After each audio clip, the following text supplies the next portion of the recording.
You're not imagining it. There's a hidden tension in that friendship, and deep down, you already know God has been nudging you to let it go, but you've been ignoring the signs because the history feels louder than the conviction. One of the clearest warnings that God is leading you to end a friendship is when peace starts to leave every conversation. You leave drained, confused, spiritually heavy, and yet you convince yourself it's just a rough season when really, it's divine disconnection. Amos 3 verse 3 asks, "Can two walk together unless they agree?" And you've been trying to walk in one direction while they pull you in another, not always with bad intentions, but with a different spirit.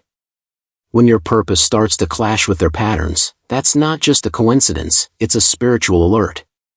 Another sign is when you begin shrinking spiritually just to maintain the connection. You stop speaking boldly, you hide parts of your calling, and you start downplaying your convictions to keep the peace, forgetting that James 4 verse 4 warns friendship with the world makes you an enemy of God. You weren't called to blend in, and when God is elevating you, not everyone can come. Sometimes He prunes relationships, not because they're evil, but because they're no longer aligned with where He's taking you. And here's the shocking truth: some friendships are idols in disguise. You trust them more than God, you seek their validation more than His voice, and you tolerate their spiritual compromise in the name of loyalty. But 1 Corinthians 15 verse 33 says bad company corrupts good character, and spiritual erosion never happens overnight. It starts in the subtle compromises, the small justifications, the casual disrespect for your convictions. If you constantly feel pulled into gossip, comparison, double-mindedness, or emotional chaos around them, that's not chemistry, it's a warning. God isn't just protecting your peace, He's protecting your purpose. Some people are assignments, and some are distractions masquerading as destiny helpers.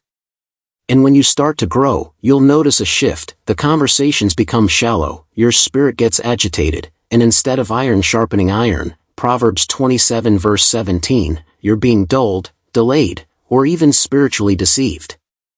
Another hidden sign is when God starts removing the grace to maintain the friendship. It gets awkward, miscommunication increases, the connection starts to feel forced, and no matter how much effort you put in, it never flows like it used to.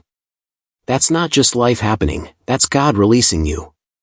Don't ignore it.